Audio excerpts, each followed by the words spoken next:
केशव मौर्य सिराथू से उड़कर आज बांदा जिले की कुछ एक सीटों पर चुनाव प्रचार करेंगे। ये उनका हेलीकॉप्टर है और इनके घर से थोड़ी ही दूर पर ये हेलीपैड बना हुआ है, जिसमें इनके साथ के जो इनके सुरक्षा अधिकारी हैं, साथ ही साथ जो पर्सनल असिस्टेंट होते हैं वो साथ रहते हैं। आज हम भी इसी हेलीकॉप्टर में इनके साथ सवार होंगे और पूरे दिन हम आपको दिखाएंगे कि आखिर एक डिप्टी सीएम, एक उम्मीदवार या फिर यूँ कहें कि एक पार्टी के प्रचारक की क्या भूमिका होती है और वो कैसे काम करते हैं।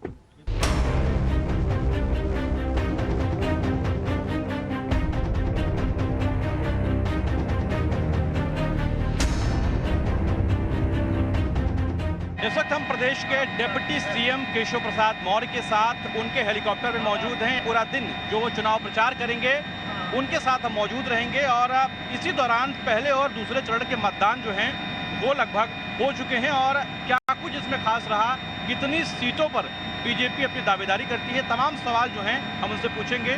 केशव जी, बहुत बहुत स्वागत है आपका टाइम्स नव भारत पे। पहला सवाल ये है कि पहले और दूसरे चरण के मतदान हो चुके हैं लगभग और 113 सीटें हैं, इसमें कितनी सीटों पर आप मानते हैं कि बीजेपी आगे है या क्या आपका अनुभव रहा है? देखिए, पहला चरण हो चाहे दूसरा चरण हो, यह चुनाव सुरक्षा और असुरक्षा के बीच में है, विकास और बर्बादी के बीच में है। उत्तर प्रदेश को उत्तम प्रदेश बनाना कि अपराधी प्रदेश बनाना, दंगा प्रदेश बनाना कि दंगा मुक्त प्रदेश बनाना, इन सारे मुद्दों को लेकर के है। और एक तरफ वह लोग हैं जो गुंडों को, अपराधियों को, माफियाओं को, दंगाइयों को संरक्षण देना अपने राजनीतिक पार्टी के लिए सबसे उपयुक्त रास्ता मानते हैं। दूसरी तरफ हम लोग हैं, हमारी पार्टी, हमारा गठबंधन है, जहां अपराधी कोई भी हो उसको बख्शा नहीं जाएगा, इस नीति पर चलते हैं।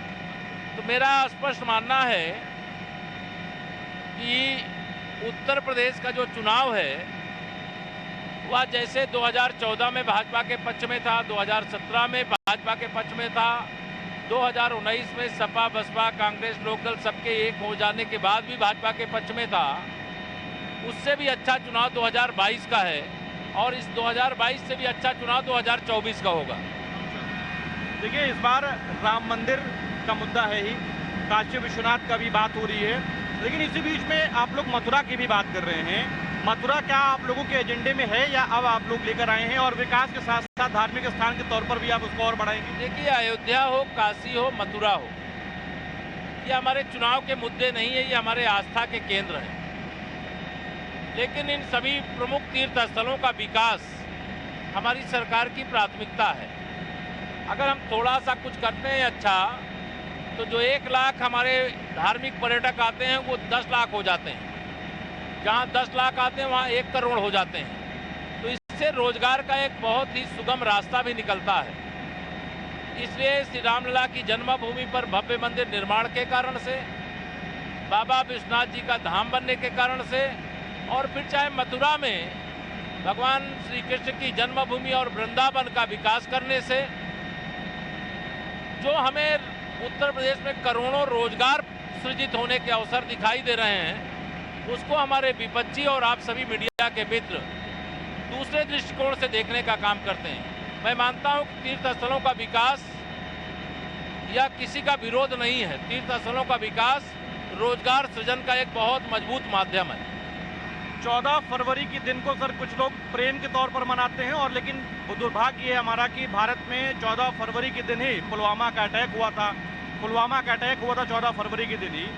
लेकिन विपक्षी पार्टियां जो हैं, राहुल गांधी खास तौर पर, उनके साथ के जो लोग हैं, 14 फरवरी को लेकर आज भी बीजेपी पर आरोप लगाते हैं और पूरी घटना को अलग तरीके से देखते हैं, जोड़ते हैं। क्या कहेंगे? देखिए, मुझे लगता है सपा, बसपा, कांग्रेस मुद्दों की दृष्टि से दिवालिया हो चुकी है।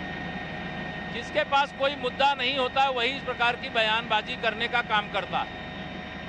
हमारी सरकार, हमारी पार्टी लगातार आगे बढ़ रही है, लेकिन अगर आप देखें तो कांग्रेस हो या कांग्रेस जैसी सोच वाले जो राजनीतिक दल हैं, वो लगातार पूरे देश और प्रदेश में कमज़ोर हो रहे हैं और कमज़ोर होते जाएंगे, क्योंकि जो हमारी विचारधारा है वही विचारधारा सही है।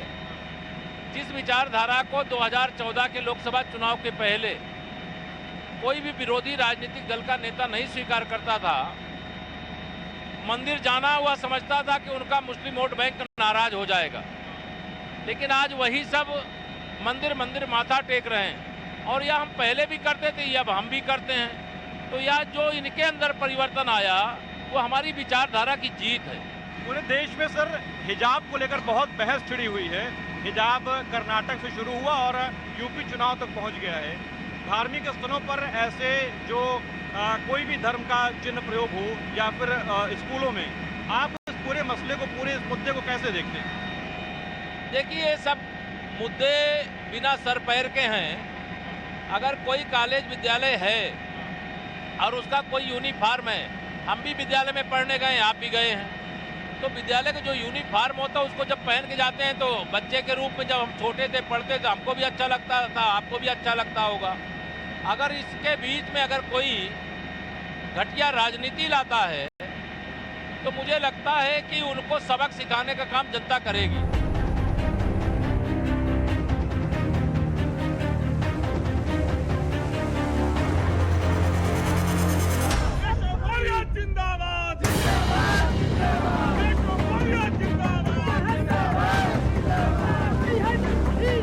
मैं तो भारतीय जनता पार्टी का कार्यकर्ता पहले हूँ, डिप्टी सीएम बाद में हूँ, ये आप सब जानते हैं।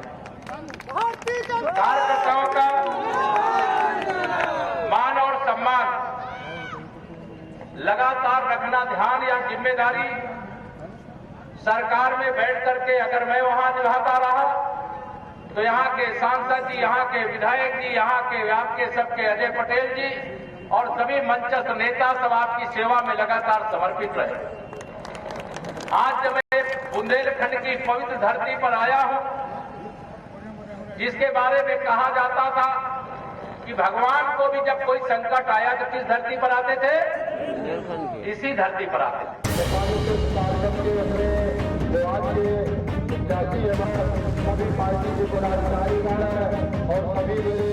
इस वक्त हम बांदा के बबेरू विधानसभा में मौजूद हैं, जहां पर डिप्टी सीएम केशव प्रसाद मौर्य चुनाव प्रचार के लिए आए हुए हैं। मंच पर अगर आप देखें तो तमाम जो नेता, यहाँ के स्थानीय नेता हैं, वो मौजूद हैं। मालाओं से स्वागत हो रहा है, इसके साथ साथ भाषण हो रहा है। तमाम तस्वीरें आप यहाँ पर देखेंगे जहाँ पर केशव प्रसाद मौर्य के स्वागत में तमाम स्थानीय नेता जो हैं वो हैं और यहाँ पर महिलाएं भी आई हुई हैं और उनसे भी हम बातचीत करेंगे, समझेंगे कि आखिर इनके बीच में चुनावी मुद्दा क्या है, केशव प्रसाद मौर्य को कैसे देखते हैं। क्या नाम है आपका? क्या नाम है? गुड़िया देवी। गुड़िया देवी, ये बताइए कि क्या मुद्दा रहेगा इस बार वोट का? वोट किस पे देंगे आप? कमल। मुद्दा क्या है, क्या मुद्दा रहेगा? आपका क्या नाम है? रीता सिंह। रीता, ये बताइए कि इस बार क्या मुद्दा है मतदान का? हमारे हस्बैंड है, हमारे हस्बैंड है। आपका मुद्दा आपके हस्बैंड है? क्या नाम है आपका? सर मेरा नाम नीतू सिंह है। नीतू सिंह, क्या मुद्दा है इस बार आप लोगों के चुनाव के लिए? चुनाव के लिए हमारा मुद्दा ये है कि भारतीय जनता पार्टी को वोट दे करके समान उनको जिताना चाहिए। जिस तरह से पहले ही हो रहा था, मतलब अत्याचार नहीं होनी चाहिए हमारे देश में, सभी को एक समान एक जाति भाव से होनी चाहिए। जितने भी बेरोजगार बैठे हैं उनको किसी नौकरी का ऐलान होना चाहिए। जो आशा बहुएं हैं, जो टीचर बैठे हैं, बीएड किए हैं, उनको भी एक समान रूप से देनी चाहिए। ये जो मंच पर आए हैं प्रमुख अतिथि कौन है, जानती हैं? जी सर, मुख्यमंत्री जी हैं, आए हैं, हम श्री केशव प्रसाद जी आए हैं मौर्य जी। देखिए यहाँ पर तमाम महिलाएं हैं और कुछ पुरुष की लाइनें भी यहाँ पर मौजूद हैं, उनसे भी हम बातचीत करेंगे और समझेंगे। तमाम अगर आप देखें यहाँ पर तो बीजेपी की टोपी और झंडे के साथ लोग मौजूद हैं। क्या नाम है? अभिषेक सिंह। अभिषेक सिंह, कहाँ से आए हैं आप? स्यू से। विधानसभा आपकी बबेरू है जी जी। क्या मुद्दा रहेगा इस बार यहाँ पे? सुरक्षा, सुरक्षा का, महिलाओं की सुरक्षा जी। आप पुरुष हैं, महिलाओं की सुरक्षा पर मुद्दा रहेगा, आपके लिए क्या मुद्दा है? जी वही मुद्दा है, हाँ।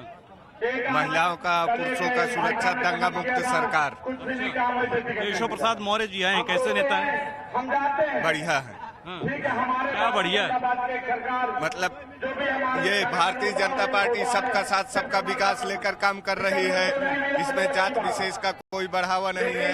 क्या नाम भाई साहब आपका? जय सिंह नाम है सर। जय सिंह, जयसिंह साहब, क्या मुद्दा रहेगा इस बार आपके लिए? सुरक्षा। सुरक्षा, मैं देख रहा हूँ सभी लोग सुरक्षा की बात कर रहे हैं। यहाँ क्या ऐसी कोई माहौल था पहले जो सुरक्षा के आप लोग लगातार बात? नहीं, कहीं नहीं था। इतना पाठा क्षेत्र में इतने बदमाश थे जो कभी नहीं नष्टे। आज कोई जो है आराम से आदमी जा सकता है हर जगह, कोई दिक्कत नहीं है।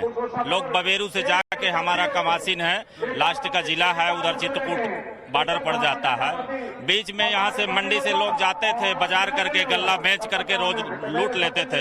ये परैया दाई कहीं कहीं पे बीच में जो है रास्ते में ही जो है किसानों का जो बेच के पैसा लेके गया वो उसका खत्म। अब इसी वजह से 12 बजे रात के चले जाइए, कोई दिक्कत नहीं है सर। हाँ जी, इसलिए आप लोगों के लिए सबसे प्रमुख नहीं है किसी प्रकार की जो है। भाई आदमी, सरकारें तब बदलता है जब कोई अव्यवस्थाएं होती हैं, कोई दिक्कतें होती हैं। किसी प्रकार की कोई दिक्कत नहीं चल रही है, तो वो तो टोटल बीजेपी का। हम लोगों के गांव से जो है। क्या नाम है आपका? हमारा नाम पुष्पा देवी गुप्ता है। पुष्पा देवी जी, क्या मंडल मोर्चा के सदस्य हैं? महिला मंडल मोर्चा के सदस्य। क्या मुद्दा रहेगा इस बार आपके लिए?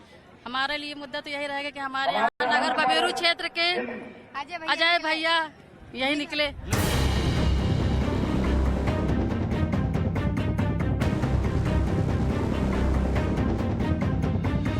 अजय पटेल जिस वक्त हमारे साथ मौजूद हैं, बबेरी विधानसभा से इनके लिए प्रचार करने के लिए केशव मौर्य जी आए हुए थे। क्या रिस्पांस मिल रहा है अजय जी? बहुत अच्छा है।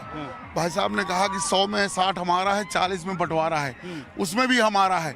हम तो कह रहे हैं कि 80 हमारा है और 20 में सब बंटवारा है। अच्छा। आज ये स्थिति है बबेरू विधानसभा की। केशव जी के आने से कुछ फायदा हुआ? फायदा इतना कि मैं तो गदगद हो गया हूँ।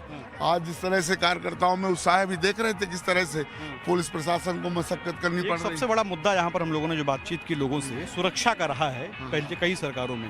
क्या लगता है कि वो कुछ रिसॉल्व हो पाया है? 5 साल में योगी जी की सरकार में यहाँ की जनता सुरक्षित महसूस कर रही है और उस सुरक्षा को लगातार आगे ले जाने के लिए अपना काम करेगी। मैं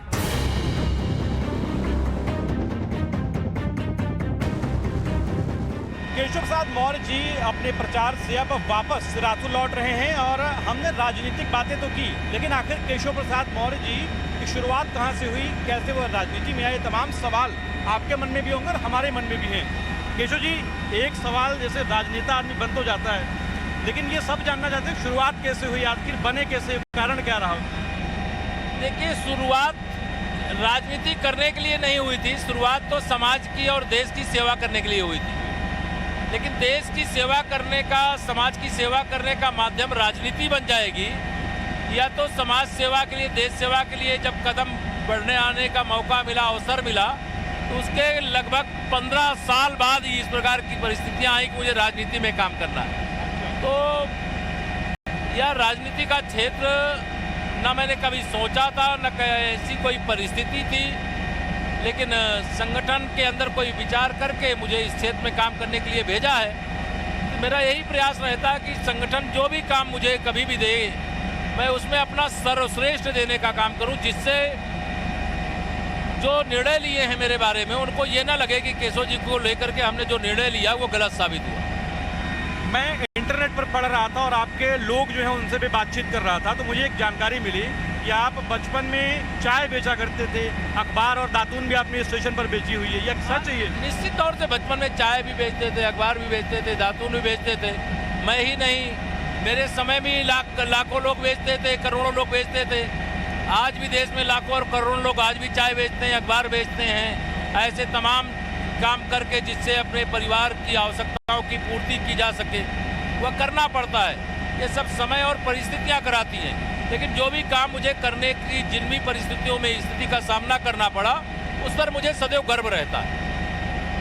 एक सवाल ये है सर कि सब लोग ये जानना चाहते हैं कि केशव जी की अगर हम बात करते हैं तो उनके ज़िंदगी में कोई ऐसा मोमेंट जिसने कोई टर्निंग पॉइंट लाया हो, जिसने बदल दिया हो सोचने और सब तरीके को? ये देखिए, समाज जीवन में काम करते हुए भी अनेक ऐसे अवसर आए हैं, जो ज़रूरतमंद हैं, जो दुखी हैं, पीड़ित हैं, उनकी पीड़ा को कैसे हम हर लें, कैसे उनकी पीड़ा को दूर करके उनको पीड़ा मुक्त कर दें, इस भाव से हम लोगों ने अनेक बार काम किए हैं। और जब संगठन के काम से राजनीतिक क्षेत्र में आए तो यहाँ पर भी हमने लगातार प्रयास किया है बहुत सारे ऐसे हमारे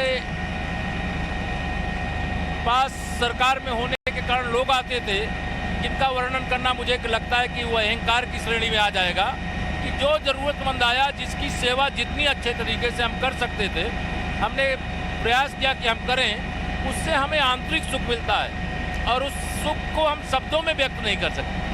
अच्छा, एक मैं देख रहा हूँ कि आप लिक्विड डाइट पे हैं, ज़्यादातर पानी पी रहे हैं, चाय पी रहे हैं।